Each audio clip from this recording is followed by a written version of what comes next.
The openness that you experience with your twin flame is just a reflection of the openness and the vulnerability that you have with yourself. The more you are in a deeper acceptance of your body, of your mind, of who you are, of your natural self, of your emotions, of your struggles, of your past, of what you do, the easier it is for you to experience that connection, the depth of that connection with your twin flame, which doesn't have to be tailored, or it doesn't have to be, contrived, or you don't have to tiptoe around your twin flame or anything like that. Your twin flame is very able to hold space for you, and you are very able to hold space for your twin flame as well. And this is a journey where both the feminine and the masculine are awakening if you follow the natural process of the journey, and you're not, egocentric about the aims of your journey, that I want this journey to progress in a really, really fast way. I want it to be this way. I want my twin to be in communication with me. You can do all of that. There are processes, to do that. But if you allow the natural ascension to take place, where naturally you have purged out a lot of fear based material, it will lead to a full awakening for you. And that will be reflected in a full awakening of your twin flame. And it is really beautiful if you can allow the spiritual awakening to be what it is, which is a spiritual awakening. And accept whatever is your situation right now in your twin flame journey, coming into full acceptance, because wherever you are placed right now, that is the wisdom of your soul right now. So if you are placed in a very painful situation, that is the wisdom of your soul. Looking back at your whole life, you can figure out that at whatever stage of my journey I was, at whatever point of time in my life, it was very, very wise for me to be there. And even if it was very difficult, very challenging, if I can look back at it and I can make something good out of it, like something that I learned from it, and I can look back at a challenging time and see how it brought about a new kind of a way of being for me the next day, from the next, the next phase of my life was different because of this experience. You will see that even the challenging times have some special significance, and there is no growth without a challenge in life. So if you are experiencing challenges in your twin flame journey right now, you are in separation, maybe you've not spoken to your twin flame, or there is a conflict or something else, allow it to be. There is wisdom of the soul here. The more you will fight it, and the more you will become outcome driven, that I want this right now. I want my twin flame right now. I want, to speak right now. I want this right now. This part of you that wants is not in alignment with your soul. That's your ego, which is going absolutely crazy. Okay? And that is the part that is resisting the spiritual awakening. So, the spiritual awakening is a beautiful awakening. That's the whole purpose of your journey. And in this purpose and in this whole process, the beauty is that you get to know yourself. You get to know your inner child. You get to know what, memories were repressed and how you had certain belief systems. That is such a beautiful revelation. Like, imagine your whole life you were doing things to seek out a validation. Then suddenly through this journey, you realize that was because you have low self worth.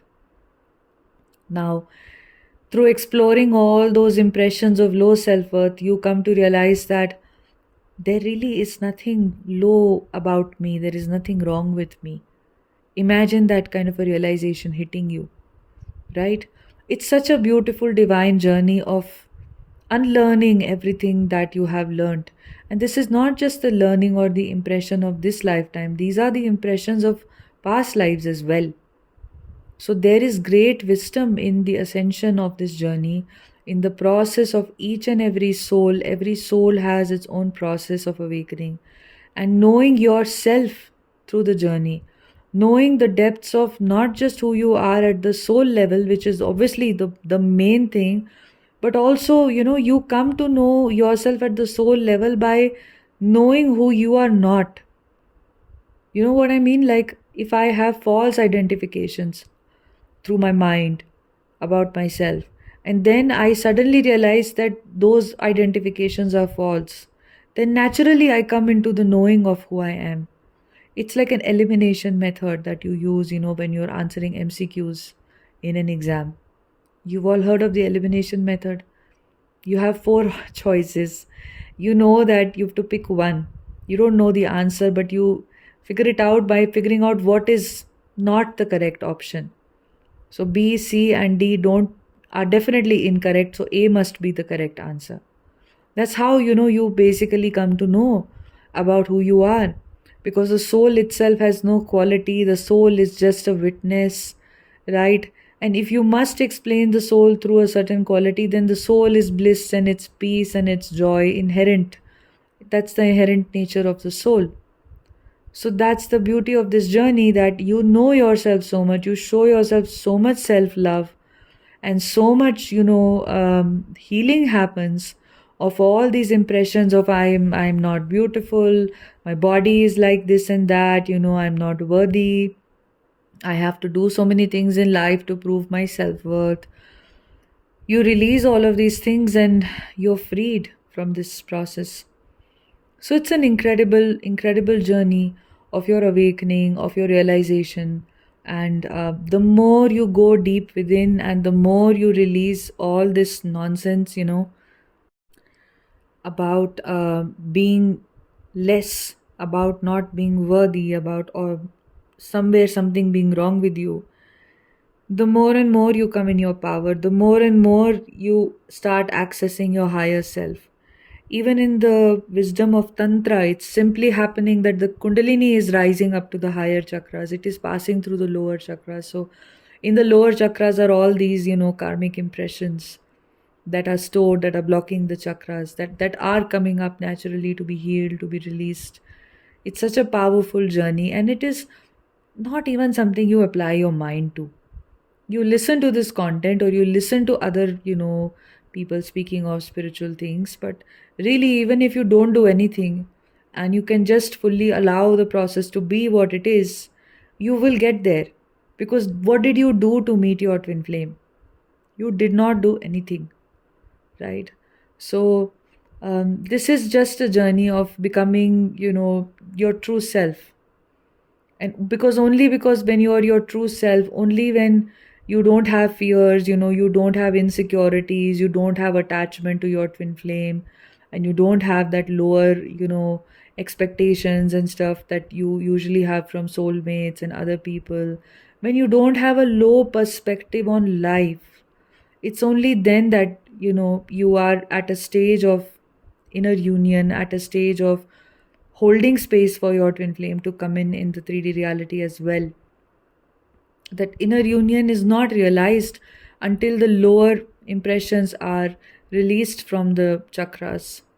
That's just what the nature of this process is. It's a very intelligent process. It's inbuilt into your body.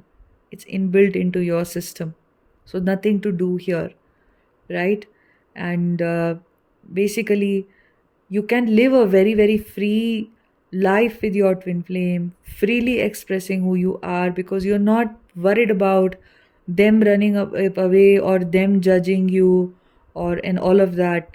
Such fears actually come, they are brought up more and more with your twin flame than they are with others, because there is so much of a power in meeting your soul in another body, that it naturally brings up all these fears that will not come up with a soulmate or a karmic person. And so this is not to say that you will always operate from these fears, but a time will come for you when these fears will be released from your system and you will be freed from this. And your twin flame will mirror this to you. So there really is no contrived effort to be with your twin flame. That's why the connection is so pure. It's just like being with yourself. It is being with yourself. So there is no contriving, there is no tiptoeing, there is no anything.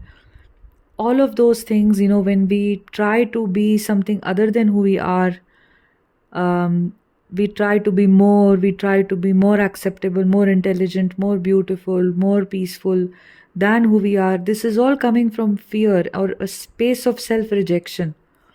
So yeah, I mean, it's very important that you understand that the more you are intimate and the more you are deep and vulnerable, and the more you can hold space for your emotions, the more you are accepting of everything inside of you, including the parts of you that you have rejected, the better it is for your connection.